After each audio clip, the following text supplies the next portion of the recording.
que es el periodo otoño-invierno en rodeos de cría bovina.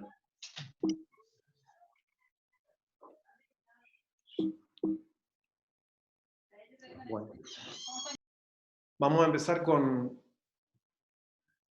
intentar dar el mensaje de tener la capacidad de generar diagnóstico de los sistemas de producción, y ahí lo que hicimos fue hacer una revisión de la situación de déficit hídrico durante el verano 2019-2020, que nosotros, por lo menos acá en el norte de Corrientes, lo estábamos sufriendo. ¿Para cuál? De ahí surgió la charla, de ahí surgió la idea de dar esta presentación.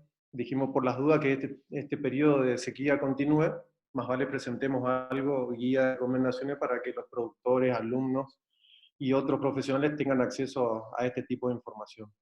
Entonces hicimos un registro de lluvias acumuladas, intentamos ver qué se puede encontrar de disponibilidad de agua en el suelo, hoy en internet, o qué herramientas tenemos para poder analizar la disponibilidad de agua en el suelo. Y a continuación, el estado de la vegetación, actual y a futuro.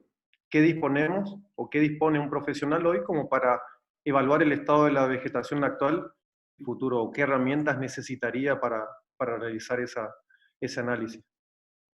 Entonces, a continuación, este gráfico de barras tiene al costado izquierdo los milímetros por mes, tienen barras de diferentes colores, que, como dice ahí, precipitaciones 2016, 17, 18 y 19, y como ven, las barras naranjas representan a las precipitaciones 2020.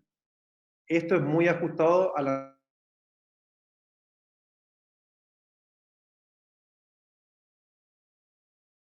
profesional o cada productor para su zona, para evaluar las precipitaciones. Voy a volver para atrás, ahí. En esta le agregamos las temperaturas.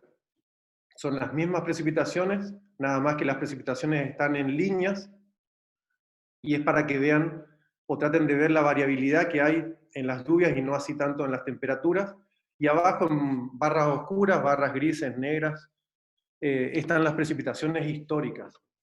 Y eso después tiene mucha relación con lo que va a pasar con el recurso forrajero y con el manejo del rodeo de cría que deberíamos ajustar en función de esto. Más adelante estuvimos viendo qué disponibilidad de información hay sobre el tema de balance del agua, entonces puse esta gráfica que trata de expresar las precipitaciones históricas. Esto es para Corrientes, para el norte de Corrientes, evapotranspiración histórica y un balance. ¿En qué momentos del año? Abajo tienen los meses, al costado izquierdo tienen los milímetros por mes. Tendríamos un déficit hídrico en función de lo que es precipitación y evapotranspiración. Como ven ustedes, a partir de diciembre, enero, febrero, el balance sería negativo. Obviamente dependiendo cuánto llueve en estos meses del año. Entonces, en este gráfico ustedes tienen en cuenta cuáles son los ingresos y egresos del agua para hacer ese balance de humedad del suelo. Porque en realidad lo que importa es la humedad del suelo, no así las precipitaciones, la evapotranspiración. Lo que importa es la humedad del suelo. Es el principal factor que modifica o que interviene en el crecimiento de los pastos. Obviamente que esto va a depender del tipo de suelo, por eso nosotros acá, como ven acá, tienen el agua que viene desde abajo, el agua por ascenso capilar, y en este gráfico saqué un mapa del área de recursos naturales del INTA de Corrientes, donde tenemos todos los suelos donde podrían llegar a tener un ingreso de agua por abajo, o sea, con napas colgadas, donde tendrían un subsidio de agua en épocas críticas. O sea, en estos suelos no se debería sufrir tanto el déficit hídrico. Chicos, apaguen los micrófonos. Por eso el mensaje de todo esto es que, aparte de las precipitaciones, aparte de la evapotranspiración, es importante tener el tipo de suelo. Cada región va a tener un tipo de suelo y eso obviamente va a estar directamente relacionado con este balance del agua, más que nada por la retención. No es lo mismo un suelo arcilloso que un suelo arenoso. Algunos suelos van a sufrir más el déficit hídrico que otros. Investigando, evaluando, tratando de encontrar estos mapas que están en la web, encontré esta página de la UBA, de la Facultad de Buenos Aires, donde presenta, fíjense ahí arriba, el agua útil en la capa arable y el agua útil en el perfil. La diferencia de esto es 30 centímetros y en el perfil habla de 1 metro. Y esto es para el agua útil en el mes de febrero. O sea, es gratuito, está disponible, y esto obviamente después lo deberíamos cruzar con el crecimiento de los pastos para tener una idea de que si fue bueno el agua, si sirven estos mapas, si no sirven. Son los del mes de febrero, fíjense, Corrientes, nosotros estamos bien acá en esta punta, marca rojo, o sea que el agua acumulada en la capa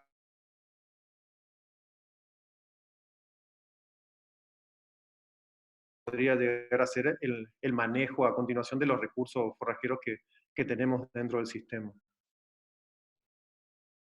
Bueno, pasamos al estado de la vegetación, oferta de forraje, estado de la vegetación. Monitoreo de la disponibilidad es lo que tenemos que hacer dentro del diagnóstico que hablábamos al principio, es el monitoreo de la disponibilidad de pasto. Podríamos plantearnos cómo aumentar o transferir la producción de forraje, creo que ya es tarde para esta opción, pero vamos a hablar algo de esto, de lo que podríamos haber hecho, de lo que podríamos hacer otros años si queremos prevenirnos para este periodo crítico que es el otoño-invierno, es todos los años el que tenemos el periodo crítico, o sea, no es que, qué pesado que vino este invierno, no, todos los inviernos son críticos. Entonces, esto es algo que ya se puede planificar de antemano. Y medidas referidas al manejo del rodeo, esas son las cosas que vamos a ver a continuación. Disponibilidad, ya lo vimos el otro día en la charla de manejo del pastoreo, decíamos disponibilidad, o más bien llamado correctamente, es biomasa de forraje aérea, es la traducción correcta. Es la cantidad de pasto que encontramos por unidad de superficie. Ustedes podrán ver ahí una pastura de braquiaria, brisanta, en el invierno. Obviamente una pastura que está sobrepastoreada, de disponibilidad muy baja. Ustedes podrían decir que hay menos de 1000 kilos por hectárea para ponerle unidades a esa disponibilidad. Y entonces es una parte del diagnóstico, ver cada potrero, cuál es la disponibilidad de pasto que tenemos en cada potrero. Y eso ya sería la primera parte, que es el estado de la vegetación. Eso se hace de todos los potreros y hacemos el inventario de nuestro establecimiento o de la provincia o de lo que ustedes quieran diagnosticar. Puse alguna foto linda para que no sea tan crítica la situación. Y como último, en el medio en realidad estaban las alternativas disponibles. El otro día hablábamos de diferir forraje en pie.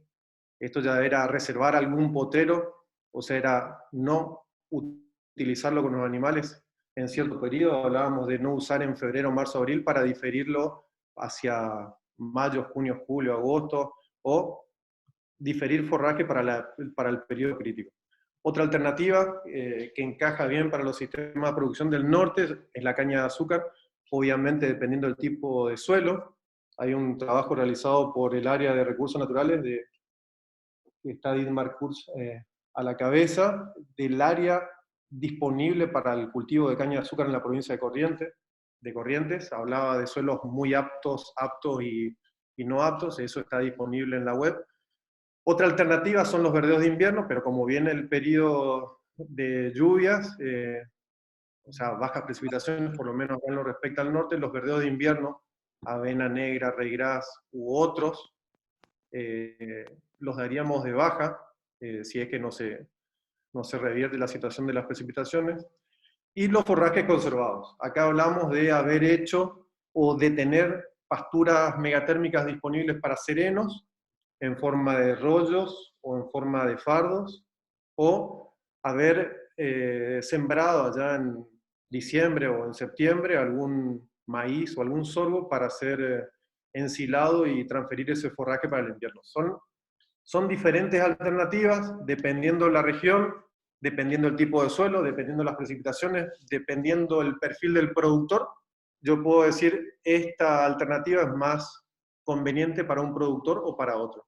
Pero lo bueno, o sea, como ustedes, sobre todo estoy hablando a los estudiantes, es bueno saber cuáles son las alternativas y qué se necesita para cada una. Y sobre todo, qué rinde y el costo de cada una. Y bueno, después con esa información hice un cuadrito de sensibilidad o de cuántas cabezas podríamos alimentar con 1 hectárea de caña de azúcar. Esto se puede hacer con caña de azúcar, con silo. Pensando, acá tienen una vaca de 400 kilos que consume 8 kilogramos de materia seca.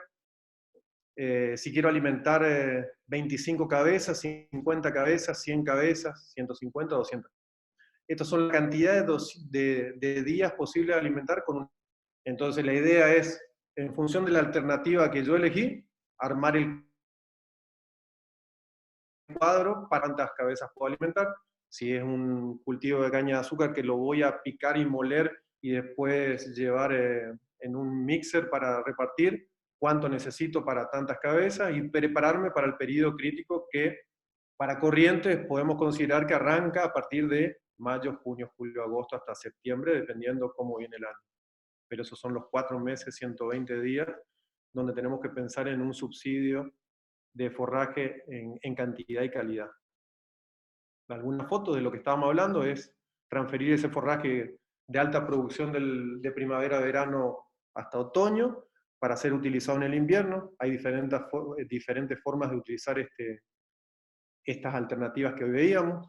Esto es lo que se ve ante una medida crítica, los productores saliendo a de alguna manera comprar rollos en cultivo de caña de azúcar, los verdeos de invierno, qué rinde, cómo hay que utilizarlo, pastoreo por hora, qué categoría. Bueno, todas esas alternativas son las que hay que estudiar a fondo para saber manejarlas. Ahora, a continuación, vamos a hablar un poquito de las limitantes de los recursos forrajeros de la región, y acá hablamos de una producción variable durante el año y entre años. Hablamos de una calidad, pensando en el valor nutritivo de estos recursos forrajeros según época y según grado de utilización, y épocas con el forraje nutricionalmente desbalanceado. No todos los meses son iguales, no es lo mismo primavera que invierno, o sea, conociendo todo esto, conociendo los requerimientos del animal y la oferta del forraje, es donde yo tengo que diseñar o formular mi alimentación del ganado. Entonces, para presentar la variación durante el año, este gráfico, que no sé si Mercedes anda por ahí, Mercedes Pereira tenía que dar la charla conmigo, pero tuvo un problemita con la mamá, así que aprovecho para ver si anda por ahí, se suma y comenta.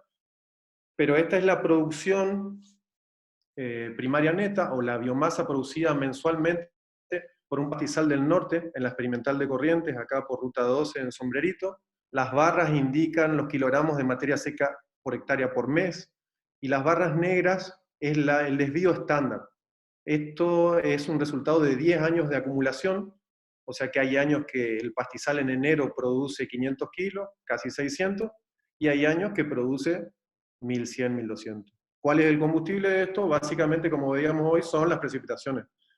Entonces hay muchos trabajos, uno de ellos, de acá de la región, muy lindo trabajo, es de Arias Usandivarias, Luis Arias Usandivarias, que él evaluó cómo influían o qué influencia tenían las precipitaciones en la producción de biomasa y tratar de generar una relación o correlación entre la precipitación y la acumulación de biomasa. Entonces, si nosotros sabemos que no está lloviendo, podemos decir que no se está acumulando tanto pasto. Obviamente depende más que de las precipitaciones, como veíamos hoy, del balance de agua, la humedad del suelo.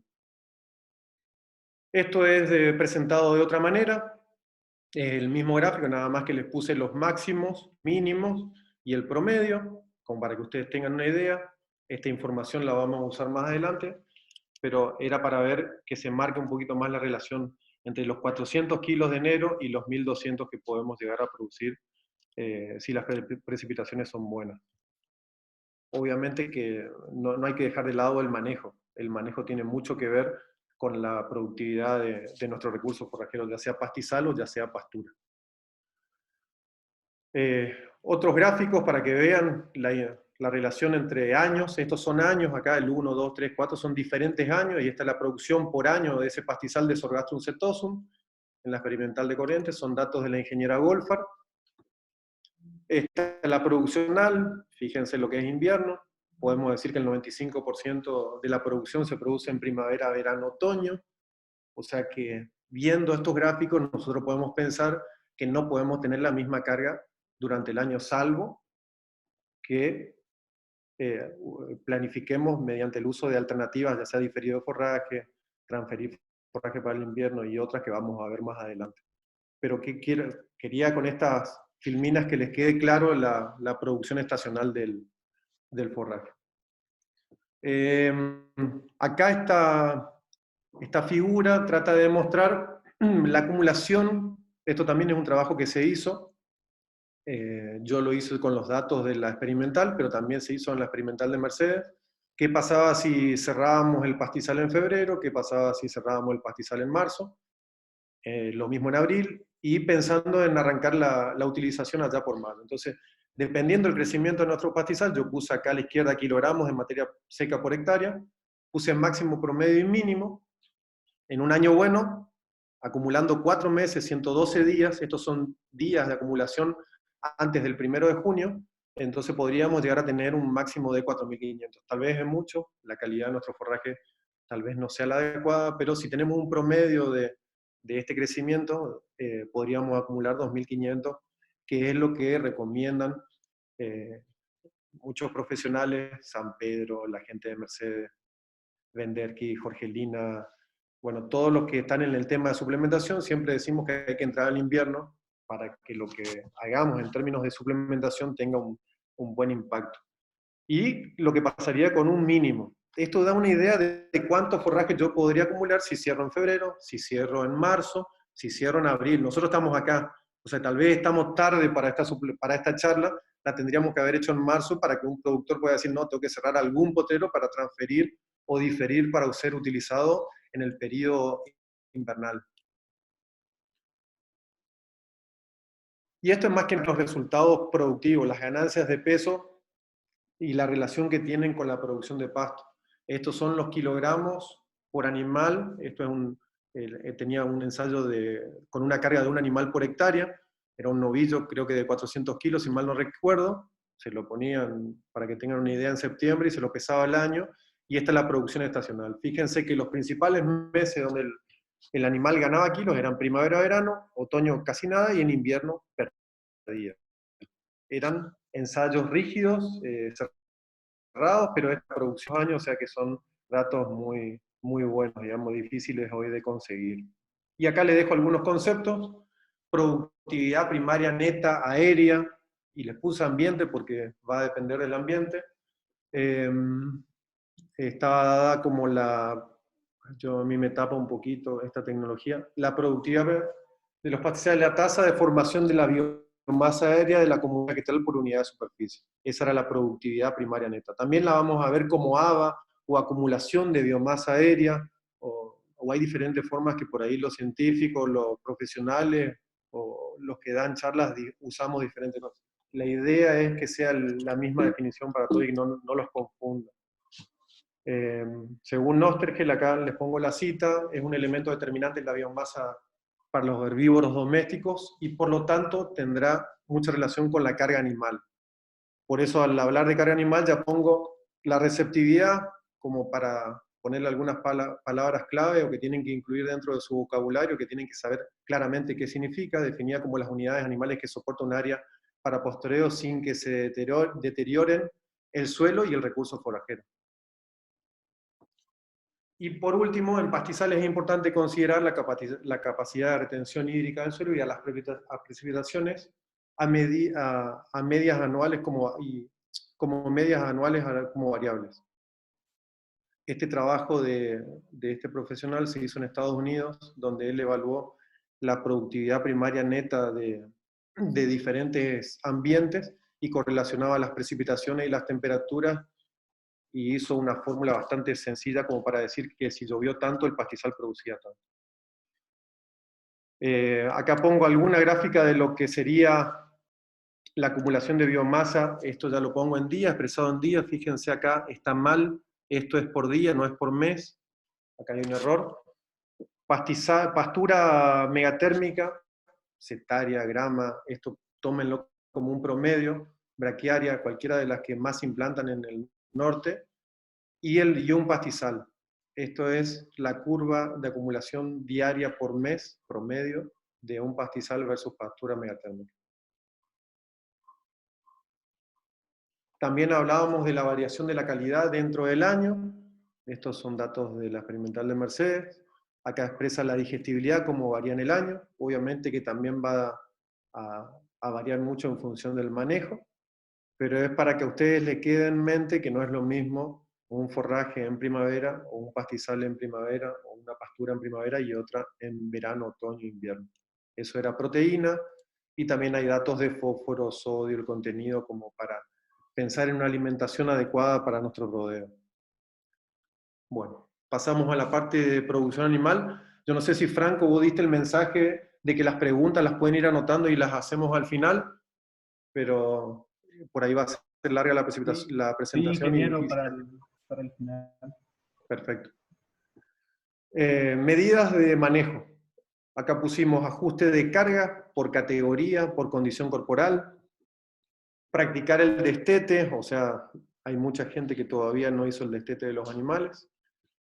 Planificar ventas. Acá tenemos un problema porque por ahí los precios están planchados y tenemos la duda si vendemos o no vendemos. Dependiendo de la carga, yo les podría decir si hay que vender o no hay que vender, porque al final la mortandad que podríamos llegar a tener adelante va a ser peor de tener una mala venta. Nosotros tenemos la duda por ahí de vender al ternero a 95 o 105, pero las pérdidas en el sistema por ahí son mayores por no realizar este tipo de ventas en tiempo y forma. Por eso es importante este balance de oferta y forraje, y de realizar esta práctica es fundamental en esta época. Diagnóstico de gestación, no todos lo hacen, o sea, el tacto, ver si la vaca está preñada o no está preñada, y usar esto como herramienta para la toma de decisión. Estamos hablando de que se viene un periodo crítico. Si yo hice mi diagnóstico de forraje y veo que tengo que disminuir la carga, bueno, el diagnóstico de gestación es una herramienta que me sirve para ver qué vientres tendría que descartarse y que tendría que disminuir ese stock de animales del sistema. Y bueno, planificar un manejo diferencial de las vacas en función de este tacto, si están preñadas, preñada cabeza, cuerpo, cola, o vaquillas, si están en recría o si están preñadas. Era un poco lo del tema de categoría. Acá puse esta presentación, no es la presentación del doctor Staringer, pero sí, para los que no conocen, en diciembre creo que hicimos una charla con el Ateneo también, sobre justamente la condición corporal como herramienta para la toma de decisiones en rodeos de carne, y es más que nada para los que nunca escucharon hablar de la condición corporal. ¿De qué hablamos de condición corporal? El estado corporal del animal, las reservas que tiene en términos de energía, y podemos decir si está flaca, gorda, para hacerlo fácilmente. Esta clasificación era del 1 al 9, hay también del 1 al 5, pero era cuando por ahí, si llegamos a ver alguna presentación que decía eliminar todas las vacas que son de condición corporal 3, bueno, tendríamos que mirar que era un animal de condición corporal 3. Y cada condición corporal tiene su especificación, o que hay que mirar dentro del animal para saber la condición corporal. Y es una herramienta muy práctica que creo que todos los que estamos en el ámbito de producción animal deberíamos saber manejar.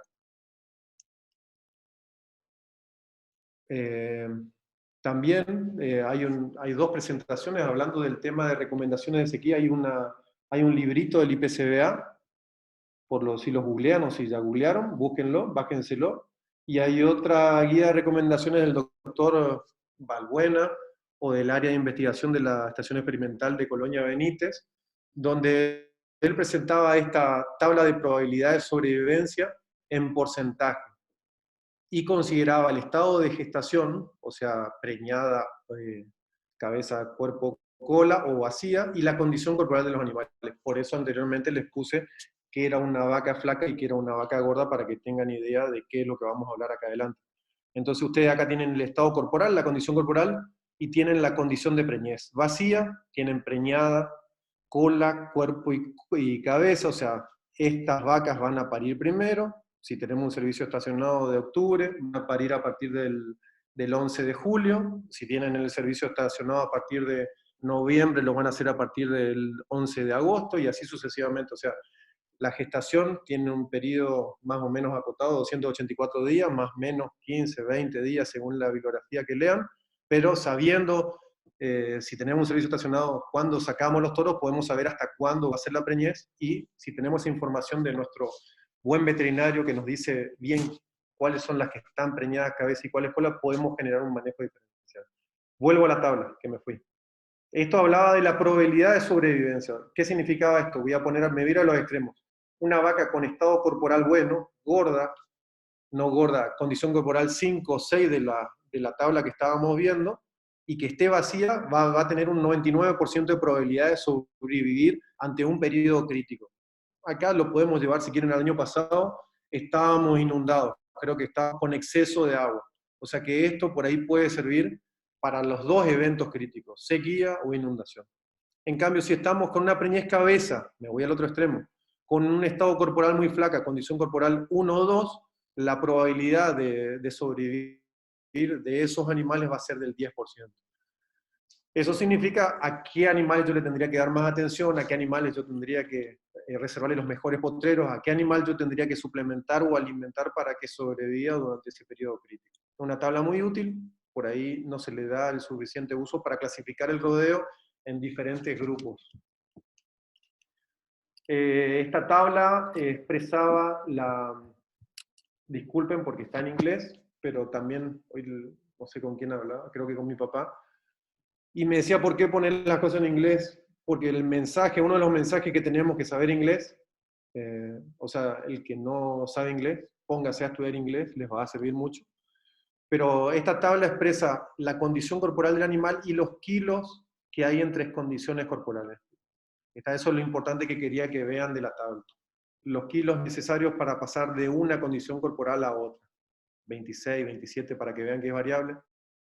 Estos también son datos de Colonia Benítez, del doctor Staringer. Seguimos con las medidas de manejo. Entonces, ya viendo nuestro estado forrajero, vimos nuestro estado de los animales, ya podemos comenzar a tomar decisiones y asignar potreros más verdes, aunque tengan menos forraje, disponibles a las categorías que más demandan preñada.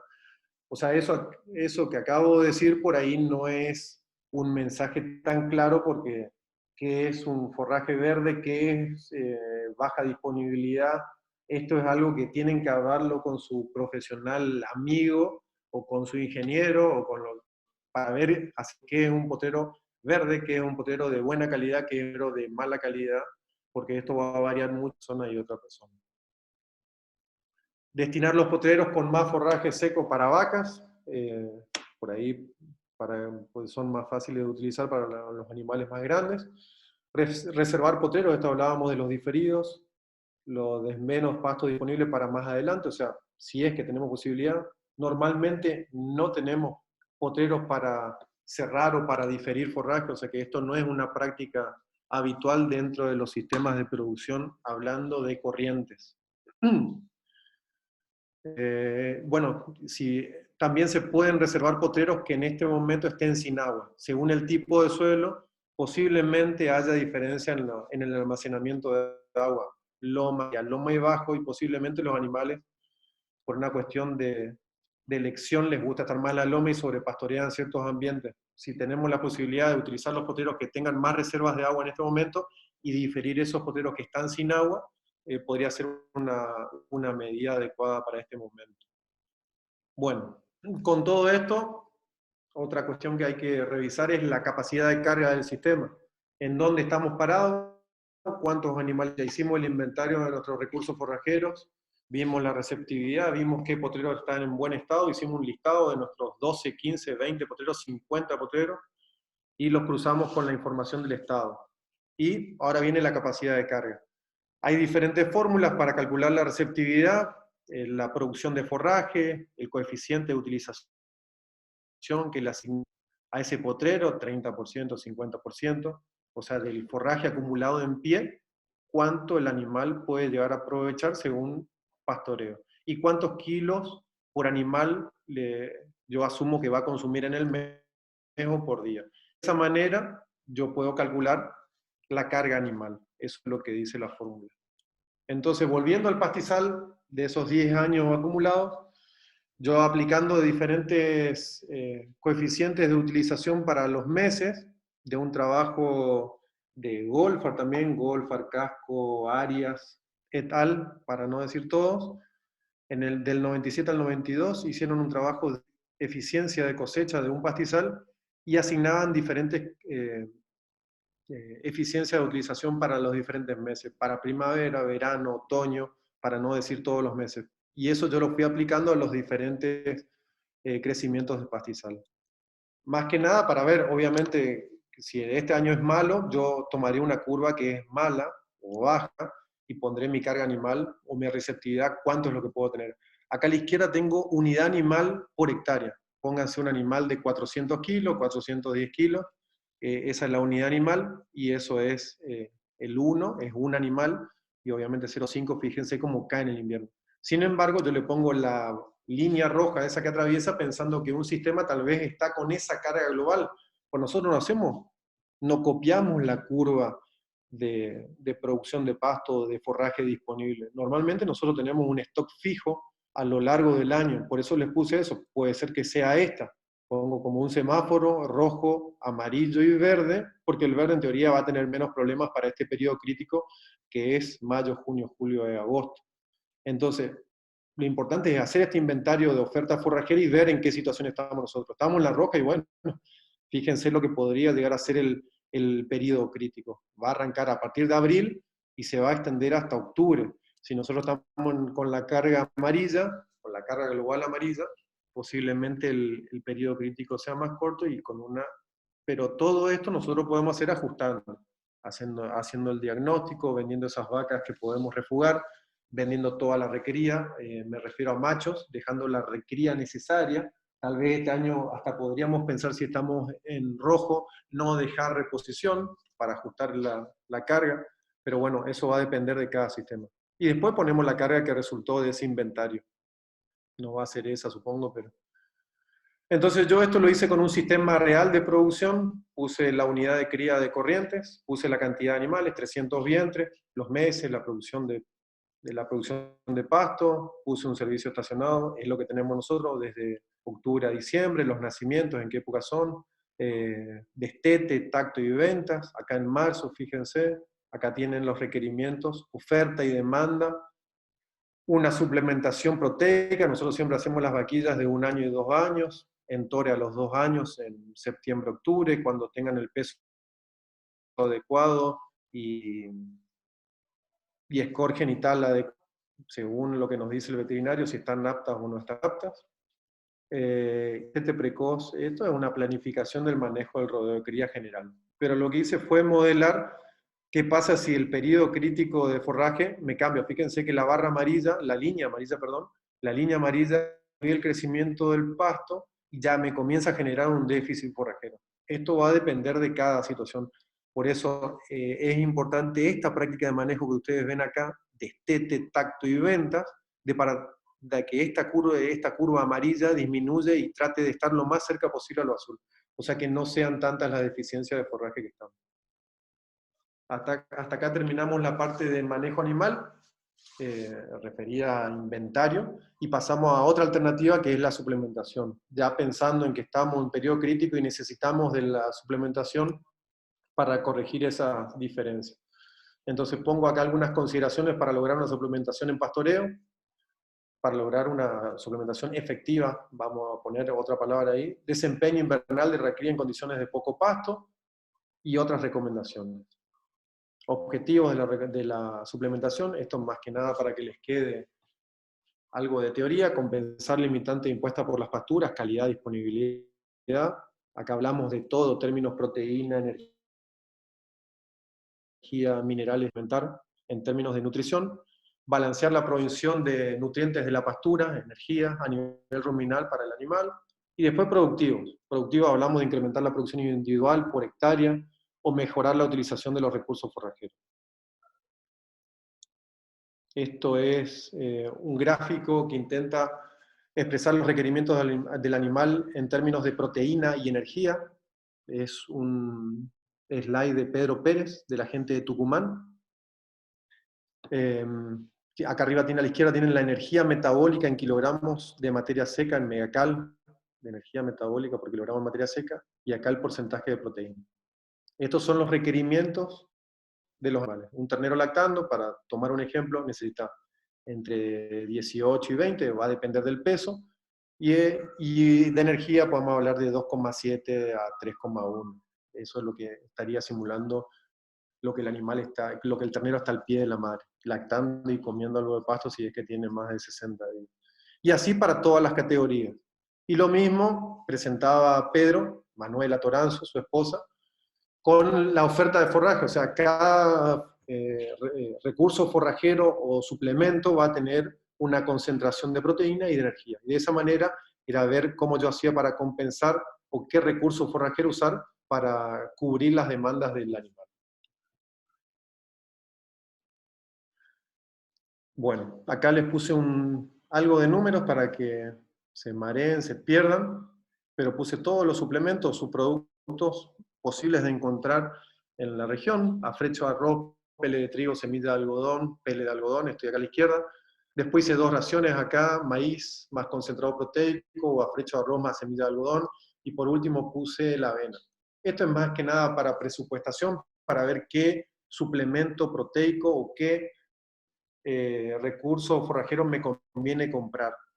Entonces acá ustedes tienen la concentración de proteína, tienen en gramos de proteína por kilogramo de materia seca, tienen la energía en megacal por kilogramo de materia seca, tienen lo que sale el producto en pesos por kilo, eso está de materia verde, y acá tienen los kilogramos de suplemento para aportar 400 gramos de proteína. O sea que si yo utilizo afrecho de arroz, para aportarle 400 gramos de proteína tendría que darle 3 kilos. Si utilizo un alimento concentrado, vamos a poner un pele de soja, necesito solo 1 kilo. Entonces cuando yo planifico una suplementación proteica y estoy queriendo balancear esa necesidad de proteína en 400 gramos, la cantidad de suplemento que voy a utilizar va a depender de esa concentración de proteína de cada suplemento. Y eso me va a abaratar el costo de la ración. O sea, no porque un suplemento sea más barato va a ser más barato en la ración. Va a depender de la concentración proteica. Por eso yo les puse acá en amarillo y naranja cuáles son los más baratos en términos, o los más bajos precios en términos de pesos por kilogramo de proteína bruta. También les puse el aporte de energía, que es algo que hay que tener en cuenta, pues no es solo proteína lo que le estamos dando. Y después esto se puede pasar a días de suplementación, cantidad de días y la cantidad de cabezas. O sea que esto es pesos por cabeza para 100 días. Si utilizo esto era semilla de algodón, fíjense que necesito 1.778 pesos para 100 días, suponiendo que le doy esos 400 gramos de proteína, y si son 100 cabezas, ustedes lo pasan directamente a 177.800 pesos. Es una manera de planificar o tener herramientas para presupuestar una suplementación proteica. Factores a considerar para planificar la suplementación: disponibilidad de forraje, ya lo vimos; carga, ya lo vimos; y tipo de suplemento, ya lo vimos. Entonces ahora yo voy a mostrar algunos resultados de algunos ensayos que son buenos. Acá pongo la fuente de Gándara, mi papá. Allá en el año 81, 82, 83, ellos hicieron un diferido de pasto pangola, donde presentaron en este ensayo 3 años, y hicieron 3 asignaciones de forraje en toneladas de materia seca por animal, y ustedes acá a la izquierda tienen el resultado, la performance animal en gramos por día. Fíjense que cuando se le asignó más forraje por animal, 3 toneladas por animal, los resultados productivos eran más buenos. Entonces, en función de la carga y del recurso forrajero que yo estoy utilizando, yo podría predecir o decir, vamos a tener esta ganancia, o si tenemos que ir a suplementar. Por eso traigo acá el trabajo de San Pedro, tal, ahí en 1993 tienen la cita, donde ellos también plantearon 2 asignaciones de forraje, estos son 1.000 y 2.500 kilos por hectárea, y tenían un testigo que son las barras azules, donde no se suplementó, las barras rojas, no sé, moradas, no sé qué color es esto. Yo soy medio daltónico, por eso les digo así: medio kilo de pele de algodón y 1 kilo de pele de algodón. Y cómo cambian los resultados de suplementación según la asignación. Entonces, si yo hice mi inventario forrajero de disponibilidad y tuve la posibilidad de manejar la oferta, y dijimos, le voy a dar, o necesito que mi recría gane 500 gramos por día, y bueno, yo sé que tengo que tener un diferido de 2.500 kilos y darle 1 kilogramo de pele de algodón. Si le doy solamente medio kilo, que podría ser un objetivo, porque necesito esa ganancia para alcanzar el peso en Tore, necesitaría solamente medio kilo. Estas cosas se van ajustando y se van viendo. Y por último, vamos a seguir un poco más todavía, pero es para que presupuestar, planificar, gestionar, acá pongo un resultado, un margen de sensibilidad de requerida de vaquillas, con suplementación proteica en primer invierno y segundo invierno. A la izquierda les presento la diferencia de preñez esperada entre el grupo con suplementar y sin suplementar. Si ustedes googlean recría de vaquillas con suplementación, les van a salir muchos trabajos de Osvaldo Balbuena, y ahí podrían ver qué valores son esperados si yo no suplemento con proteína, esos 300, 400 gramos de proteína por día, versus los con suplementación. Entonces lo esperado económicamente, acá no tiene una cantidad de cosas que son criticables desde el punto de vista de un margen bruto o de un resultado económico, está hecho básicamente con la diferencia de preñez entre el grupo con suplementación y sin suplementación. Estamos hablando, para ponerle un resultado, con el grupo suplementado tengo 80% de preñez y con el grupo no suplementado tengo 60% de preñez. La diferencia es 20, entonces estaría acá. Yo gasté en esa suplementación 375.000 pesos, acá considero el primer año y el segundo año, y esta es la diferencia, o esto es el ingreso por esta diferencia de terneros vendidos, digamos. Y esto me da el margen bruto, o sea que yo a partir de 25% de diferencia de preñez entre el grupo no suplementado y suplementado, el resultado sería operativo. Por eso, la recomendación de la mayoría de los profesionales que ustedes van a escuchar es que hay que suplementar a la recría en el primer y segundo invierno. Obviamente que depende de nuestro sistema, cuáles son los resultados en términos de ganancia de peso o qué usamos nosotros para recriar las vaquillas. Por último, ya para finalizar, les pongo otras recomendaciones. Partir siempre de condiciones sanitarias óptimas, no olvidarse de la sanidad, y más en este periodo que ustedes tendrán su veterinario de confianza que les sabrá indicar, pero hay muchos calendarios sanitarios por región.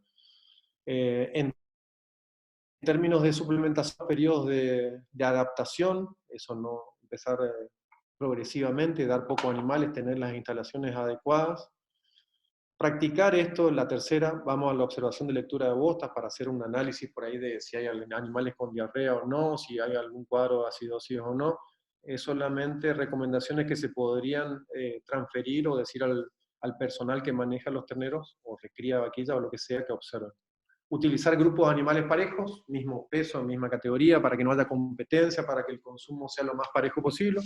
Comederos, acá tenía básicamente tener en cuenta los metros lineales por animal, 30, 50 centímetros por cabeza, dependiendo del peso, dependiendo sobre qué recursos forrajeros estamos suplementando, pero son cosas que hay que tener en cuenta a la hora de otorgar o de ofrecer un alimento en pastoreo. Horarios, respetar siempre los mismos horarios, salvo que estemos hablando de un autoconsumo, ya sea si es una suplementación que se realiza diariamente.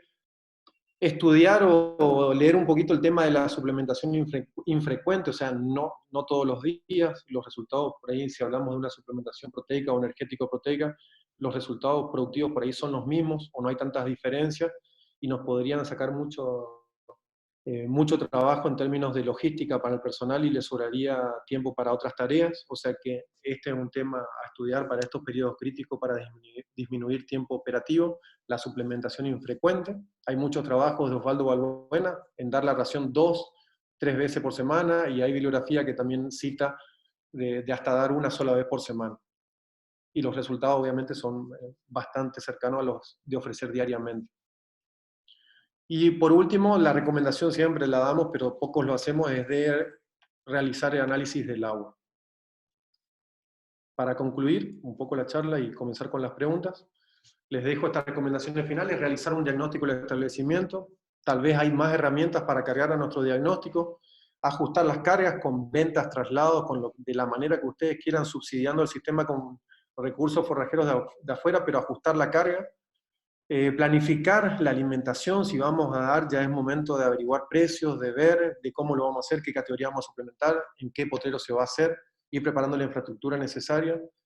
Y por último, que ya lo dije en el slide anterior, es ajustar las medidas sanitarias. Hasta ahí estamos, y bueno, nos ponemos a micrófono para escuchar las preguntas. Bueno, vamos a arrancar con las preguntas. Aguilar, ¿esa?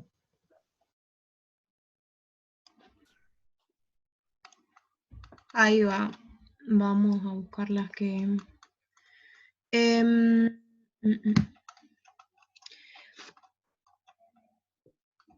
Preguntaron cómo... Ah, acá ya dejaron. Preguntaban cómo se llamaba el libro que usted recomendó del IPCBA, pero creo que ya lo compartieron acá. Después decía, ¿cómo midieron la probabilidad de supervivencia? Eso es una tabla que, ¿me escuchan? Es una tabla que sacó Osvaldo Balbuena de Australia, de la gente de Australia que normalmente tiene sequías y durante muchos años construyeron esta tabla de probabilidad.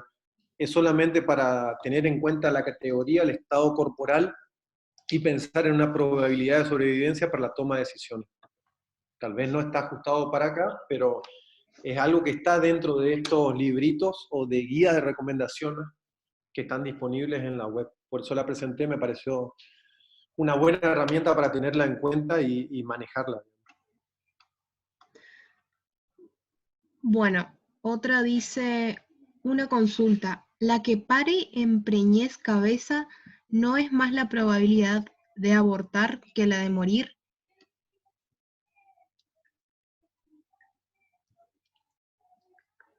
Y eso es más para una pregunta de veterinario, pero yo te digo lo que está en la tabla. La pregunta fue que la probabilidad de morir es más de abortar que de morir. Ajá, Esa fue en la lo que pregunta. son las que son Yo no la cabeza veo de acá. preñez.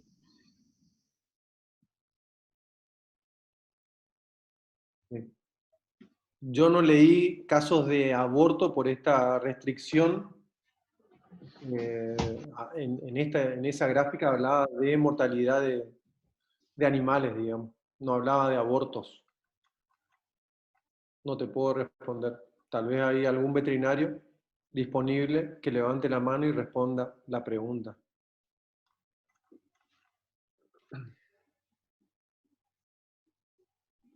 Bueno, después dice, ¿cuál sería el criterio de lectura de bostas? ¿Cuántos mirar? ¿A qué hora? Uy, Categoría de bosta.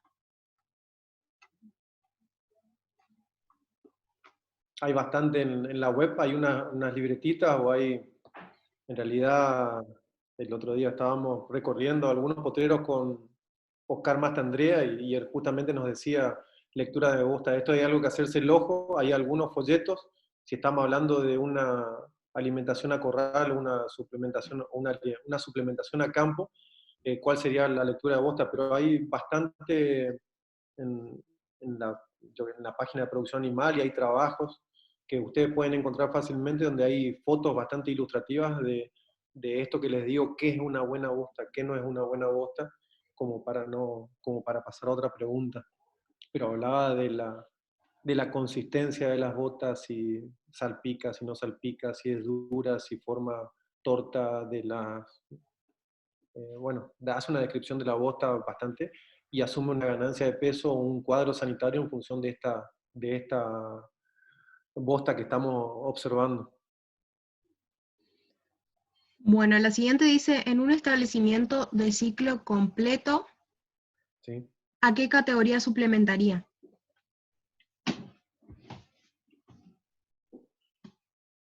¿Se escuchó? Tendría en cuenta la tasa de probabilidad y condición corporal de mi rodeo.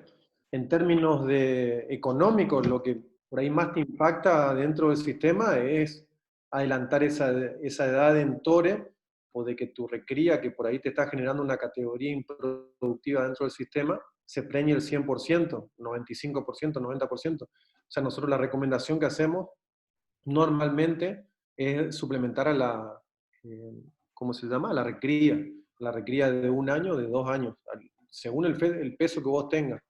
Pero normalmente la deficiencia en términos de calidad de proteína y energía la tenemos en el periodo invernal y la categoría más crítica es la recría de vaquita. Bueno, después preguntan si con respecto a los comederos las dimensiones por terneros es la misma que para animales adultos.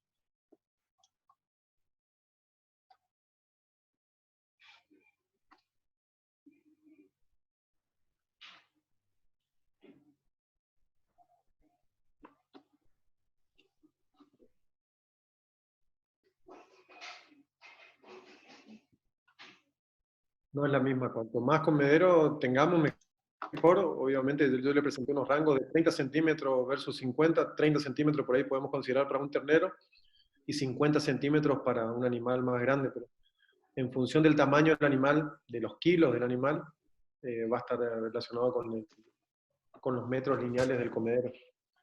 Pero puso un animal de 200 kilos versus uno de 400. Si quieren ponerle peso a ese animal, para el de 200, para una recría, para un destete en su primer año, 180, 200 kilos, 30 centímetros, 40 centímetros, cuanto más centímetros tengamos, menos competencia va a haber, y para un animal por ahí más grande, más pesado, sí podemos hablar de más metros lineales. Bien, la siguiente dice, ¿qué suplementación recomienda usted? Y va a depender de la región, va a depender de la zona y qué subproducto más barato tengamos. No sé, la gente del Chaco por ahí consigue la semilla de algodón a 6 pesos el kilo, nosotros la conseguimos a 9 pesos el kilo. Entonces yo tal vez a ellos les recomiendo que suplemente con semilla de algodón, y a nosotros en términos de kilogramos por proteína nos sale más barato un pele de algodón. Tal vez estamos cerca de arroceras que tienen un subproducto como afrecho de arroz y tenemos el afrecho de arroz barato. O sea, hay que hacer el análisis y el resultado productivo posible o esperable y ver qué alimento es el que se adapta mejor para esa suplementación. Pero no podemos dar una receta, usen pele de girasol o usen pele de algodón, cuando por ahí lo más recomendable es el alimento más barato y más conseguible, o que más se puede acceder dentro de cada región. Bien, después dice, cuando habla de infrecuente, ¿hace referencia a lo que se conoce como restricción o es otra cosa? Porque la respuesta pareciera ser la misma. No es una restricción. Para darles un ejemplo claro, sencillo, es decir, si diariamente le estamos ofreciendo 1 kilo, la suplementación infrecuente pasa a esos 7 kilos semanales a dividirlos en 3 días. Entonces estaríamos en 1,5 kilos, le estaríamos dando esos 7 kilos dividido 3. Entonces nos daría esos 2,3 kilos para llegar a 7 kilos. Es dividir la cantidad de kilos que se le da diariamente en la semana en 3 días. Eso es la suplementación infrecuente. También hay mucho trabajo accesibles en la web, como ustedes ponen suplementación infrecuente, y les van a bajar todo eso. Pero a eso hago referencia con no dar todos los días. Sobre todo sábado y domingo, que sabemos que a la gente por ahí es difícil hacerle dar. Entonces podemos planificar una suplementación, si quieren, de lunes a viernes, para hacerla diaria y para estar en contacto con los animales, ver si todos comen, si hay alguno que se refugia y no come, si hay algún enfermo que esto. O sea, si por ahí queremos que sea diaria, hacerlo de lunes a viernes y por ahí obviar sábado y domingo, que es por ahí los días más complicados, o para decirle al personal que lo haga, sobre todo si son muchos kilos los que hay que dar y no tenemos disponibilidad de maquinarias para que esto sea fácil y no sea un trabajo tan pesado. Bien, después dice si puede repetir brevemente la metodología del diagnóstico forrajero del establecimiento.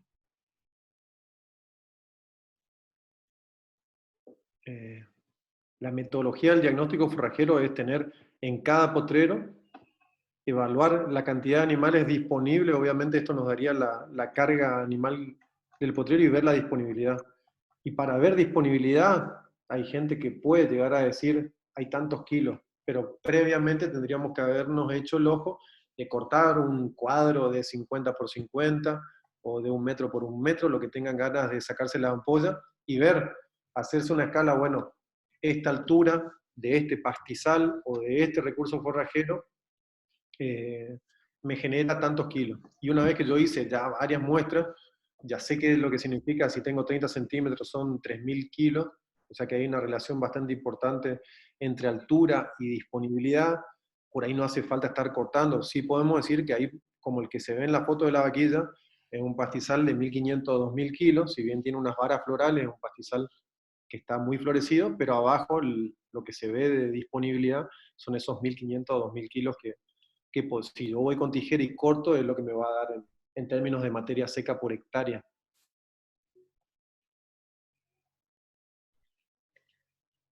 Bueno, Todavía no está ajustado, voy a hablar los NDVI, el índice verde, como para generar una metodología tecnológica, como para no tener que ir a cortar o no tener que ir a observar, de ver la disponibilidad de cuántos kilos de pasto. Eso es lo que se está buscando, o tener un dron que nos pueda llegar a decir cuántos kilos de pasto hay por hectárea. Son tecnologías que se están probando o herramientas, no sé si vieron la plataforma Auraband, que es una plataforma gratuita, creo que hasta 2.000 hectáreas, y nos da una idea del índice verde, pero de la mayoría de los trabajos que se valoran, sí o sí hay que ir al campo y ver de qué recurso forrajero y el estado de este recurso forrajero estamos hablando. Después podemos decir si hay tantos kilos, pocos kilos. bien. Después dice si tiene alguna experiencia con el uso de biosales y si podría ser una buena alternativa para campos malos en el periodo crítico. No, de experiencia con biosales no. Lo que nosotros tenemos, hicimos un ensayo, la gente de Merced también hizo un ensayo, era con diferentes suplementación minerales de fósforo y sodio y microminerales, y a ver si había diferencia. Y la mayoría de los trabajos que hay desde hace muchos años, sobre todo para corrientes, estoy hablando de las deficiencias de fósforo y sodio son muy marcadas, entonces sí o sí tiene que ser durante todo el año. Estamos hablando de una concentración de fósforo en el suplemento mineral del 6%, también se hicieron ensayos con suplemento mineral al 9%, hay unos trabajos de Mufarreje, de Rochinotti, de Jorgelina Flores, de Arias Maniotti, hay muchos trabajos que pueden encontrar en la web para ver el resultado de no dar sal y sí dar sal. No solamente en la ganancia de peso, sino hasta inclusive en la preñez. Obviamente, si tengo buena ganancia de peso, voy a tener buena preñez. Pero suplemento mineral en corrientes hay que dar sí o sí. O sea que es algo que hay que evaluar. Si falta, hay que suplementar. Bueno, después dicen, en la tabla usted explica que las vacas vacías más malas son las que más hay que cuidar. ¿Eso no va a descarte? Pregunta. Repetime la pregunta, por favor. Dice, en la tabla usted explica que las vacas vacías más malas son las que más hay que cuidar. Y ahí dice si eso no va a descarte, como una pregunta.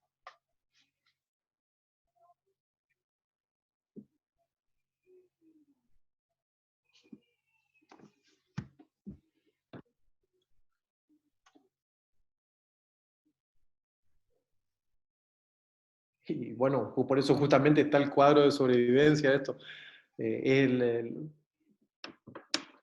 Si pensamos de que no va a sobrevivir, y bueno, tal vez por este vientre te dan 3.000, 4.000, 8.000 pesos lo que te den, y bueno, más vale pájaro en mano que 100 volando. Desde el punto de vista, si no vamos a generar un ajuste de carga o ofrecerle algún suplemento para aumentar la probabilidad de sobrevivencia de este animal, y ahí hay que ver qué es lo que hacemos. Obviamente que tal vez habría que descartar primero todas las vacías, hay que ver cuántas veces vacías están dentro del rodeo, porque vamos a obtener un buen precio, y obviamente generar más potreros disponibles para los animales que tienen menos probabilidad de sobrevivir, pero no venderíamos un animal preñado, venderíamos los animales en buenas condiciones. Esto es una tabla de sobrevivencia. Perdón si dije lo contrario. No sé si entendió el que preguntó. Si quieren habilitar los micrófonos para preguntar, yo creo que alguien preguntó si podemos habilitar los micrófonos. Por ahí para no estar leyendo pueden preguntar y participar, creo. No sé, Ayelen, Franco. Sí, ahí le activo.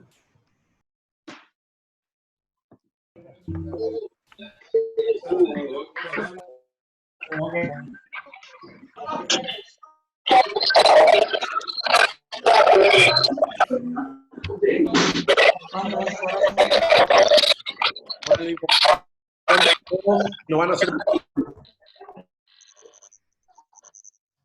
Bueno, los que no tengan preguntas, por favor silencien. Así se les escucha a los que están por preguntar.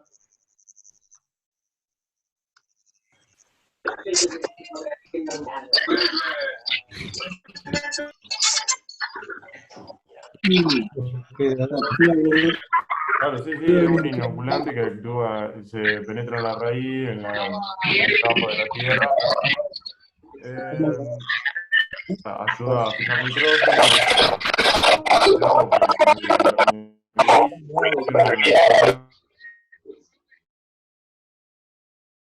Lo que vamos a hacer mejor es que levanten la mano y ahí le vamos habilitando.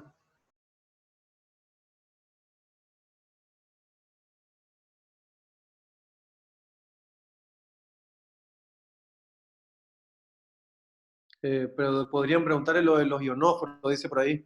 Nosotros no tenemos. ¿Tenés habilitado, Gonzalo? Hola, hola. Sí. Doctor, le quería hacer una pregunta. No sé si me escucha bien. Sí, perfecto. Bien.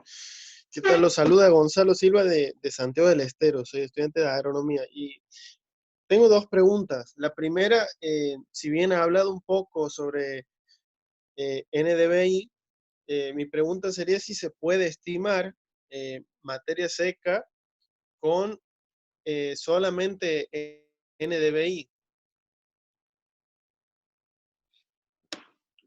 Hola, sí, yo creo que habría que construir la curva, digamos, en diferentes estados de índice verde para el recurso forrajero. Si está hecho la curva, sí podríamos decir que ese 0,8 o el valor que vos le quieras poner a tu NDVI corresponde a un, no sé, 45, 35 de materia seca, en función del color. Obviamente que cuando el forraje está más maduro, tiene un índice verde más bajo, digamos.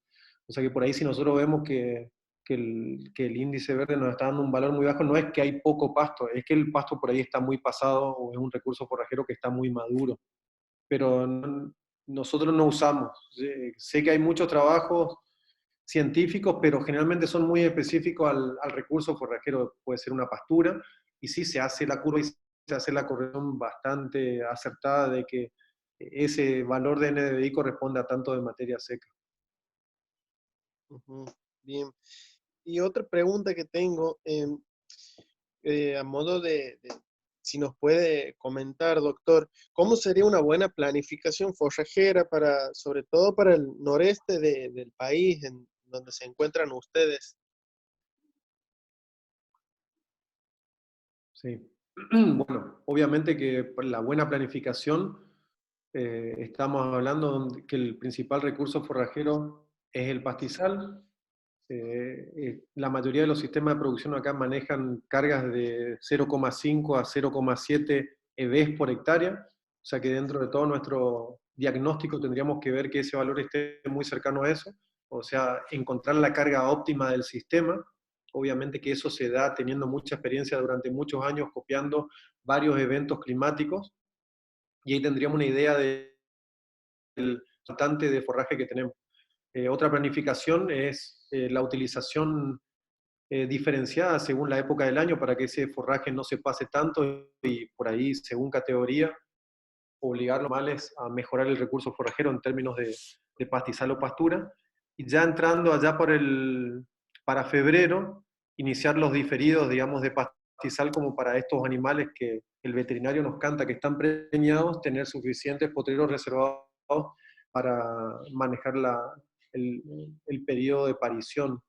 Sí o sí incluimos la suplementación proteica y sí o sí incluimos estos potreros de diferidos de 2.500 a 3.000 kilos de biomasa aérea por animal para el periodo invernal. Esas son algunas recomendaciones sencillas, tal vez para nosotros, pero para el productor que tratamos de decirle o que implementen dentro de su sistema de producción las ventas, que sean cuanto antes mejor, pero obviamente eso va a depender si tenemos estacionado el servicio o no. O sea que esos terneros, si están con 140, 150 kilos, siempre el productor está especulando el tema precio, porque por ahí no le cierran o por ahí no son los que uno espera.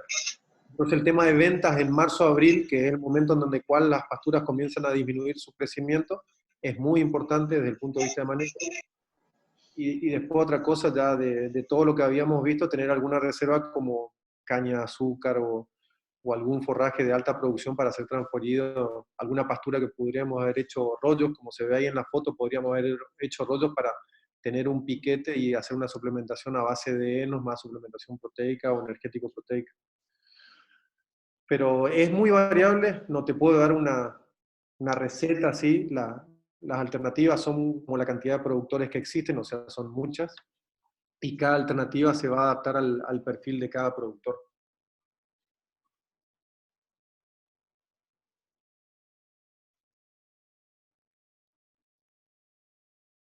Bueno, seguimos entonces, le habilito a Diego Lage.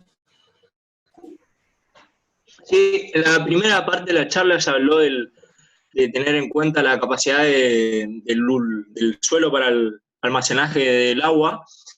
¿Es factible utilizar algunos implementos ahí en el este chaqueño sobre pastizales a efecto de descompactar el suelo y mejorar esa capacidad?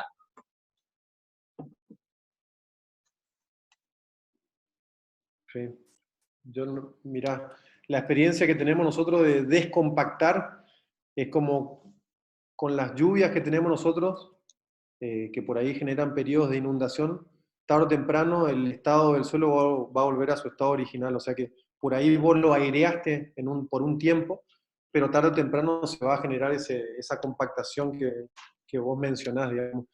Va a tener mucha diferencia, sobre todo en los suelos de emisiones, se ve cuando se pasa un subsolador o alguna herramienta que genera esta mayor aireación, se ve que el crecimiento del pasto mejora. Hay que ver si eso es económicamente rentable y si los productores disponen de esa maquinaria como para hacer ese subsolado, ese mecanismo de aireación para el recurso forrajero. Si es una pastura, por ahí el retorno económico va a ser mayor que hacerlo en un pastizal que produce, no sé, 30, 70 kilos, versus una pastura que bien manejada tal vez nos produce 150 a 200 kilos de carne por año. Entonces, esta aireación va a ser diferente en función de qué manejemos como producto, digamos, para ver si conviene o no. No sé si se entiende la pregunta, pero nosotros no tenemos ese problema.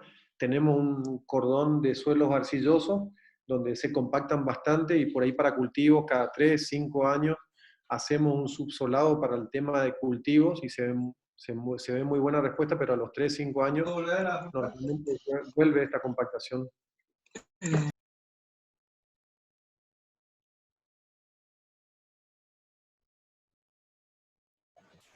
Bueno, sigue Claudio Enciso, que quería preguntar sobre los ionóforos. Hay unos trabajos del doctor Balbuena con monencina, donde mejoran la eficiencia de utilización del recurso forrajero, pero no es una práctica habitual. Por ahí se compran, se utilizan suplementos o núcleos proteicos que vienen con monencina y por ahí se ve esa mejora, pero no se tiene en cuenta si es por la monencina o si no es por la monencina. No hay muchos trabajos realizados con el tema de ionóforos que yo conozca, por lo menos en términos de suplementación en pastoreo.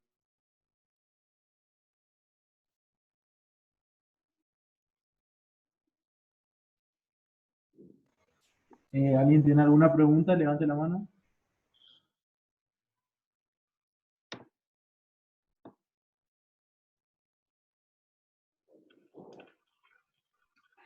Jonathan, Jonathan está levanta la mano. habilitado a hablar.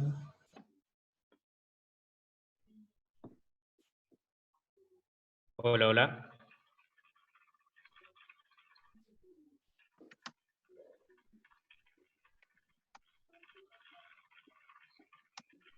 Hola, ¿se escucha? ¿Sí Sí, se escucha? ¿Qué tal? Buenas tardes. Neumann Jonathan los saluda, estudiante de agronomía acá en la provincia de Córdoba.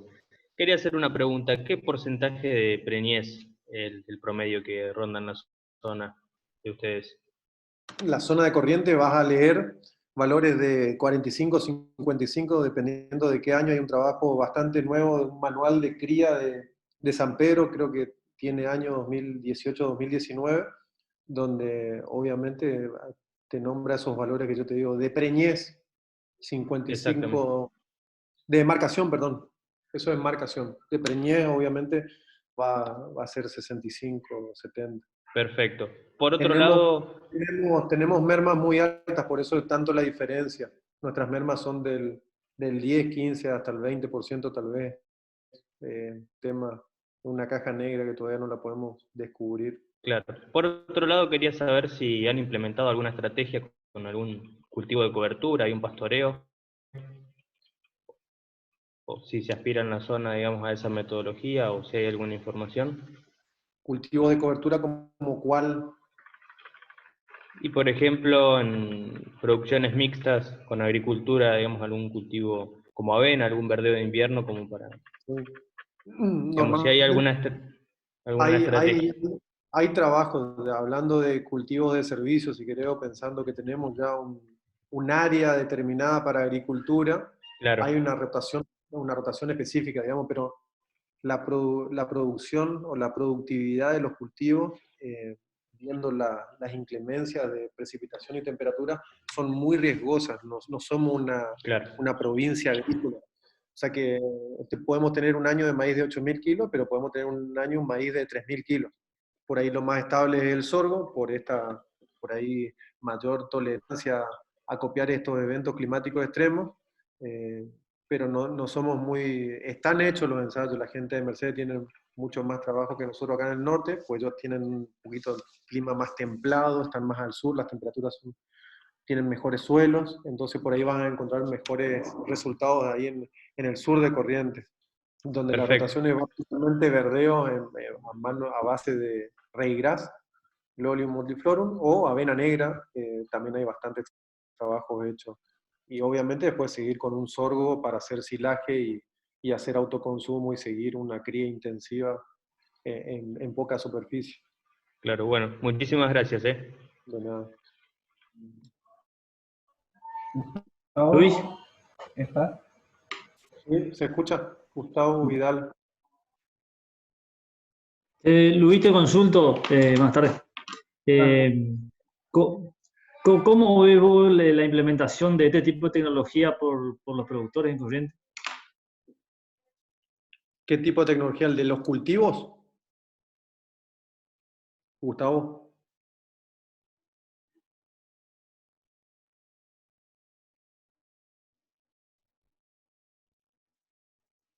Hola, Gustavo. No llegué a entender de qué tecnología me decía Gustavo, por eso repetime de qué tecnología está hablando, de qué productor implementar, qué tecnología los verdeos y después la continuación con maíz o con sorgo. Supongo que era eso. Franco, ¿se escucha o no? ¿Le da el micrófono a Gustavo? ¿Ahí me escuchas, Luis? Ahora te escucho, sí. Sí, no, te cuento con respecto a las tecnologías de manejo ganadero. Sí, hay un manual muy lindo creo que está Mariana ahí, andaba dando vueltas, Mariana Calvi, estaba con Giancola sobre el tema de adopción de tecnologías, también lo van a encontrar en la web, si los productores ganaderos adoptan o no tecnología. Y la adopción de tecnologías en la provincia de Corrientes es muy baja, digamos. O sea, eso es otra, por ahí, causa de por qué tenemos índices productivos tan bajos. Pero la adopción de tecnologías es baja.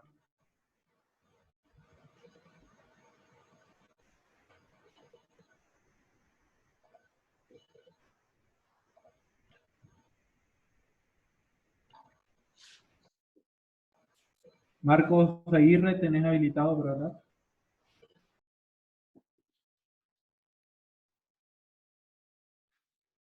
Ahí también vuelvo a mencionar los trabajos de Mariana Calvi.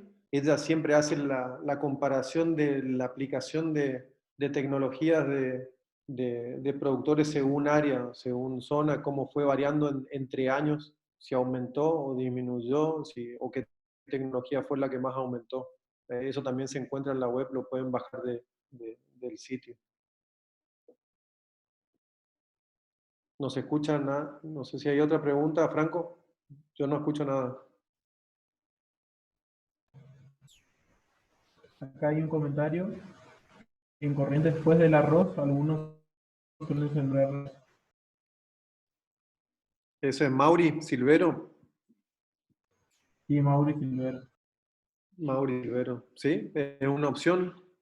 Pero generalmente el arrocero no quiere saber nada con las vacas, así que no quiere que le rompamos los canales, las valetas, los caminos, nada, o sea que no sé, depende del perfil del productor. ¿Es posible? Sí, es posible. De que es una práctica habitual en los arroceros, no sé, no creo que no. Ahí levantó la mano Gustavo Vidal también.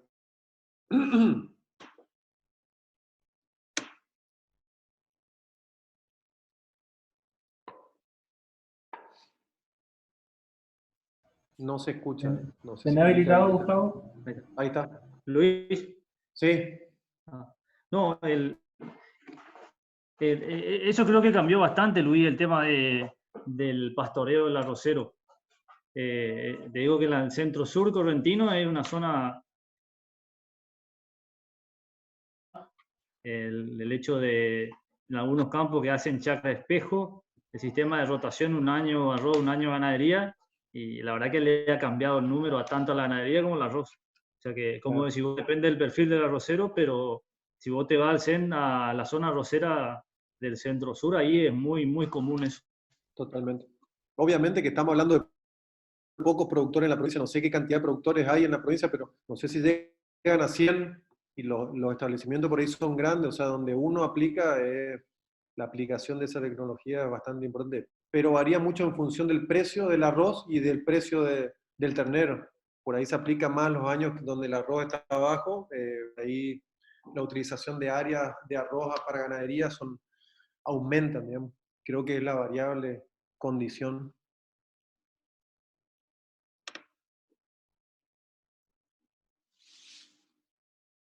Sí. Bueno, No sé, ¿alguien más tiene alguna pregunta? Levante la mano, por favor.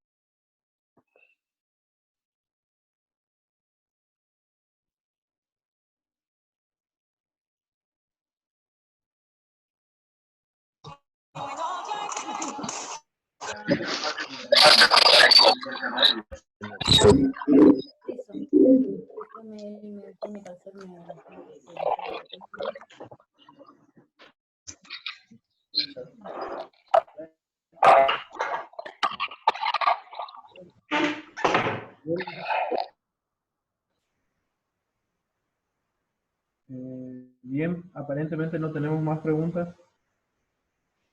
Vamos a ir dando por finalizado entonces. Muchas gracias, ingeniero, por la predisposición. Les voy a pedir que estén atentos a todos vamos a seguir publicando en nuestras redes para más charlas y más cursos. Y nada, que era la idea un poco seguir con esto y concientizar, quedarnos todos en casa. Muchas gracias a todos.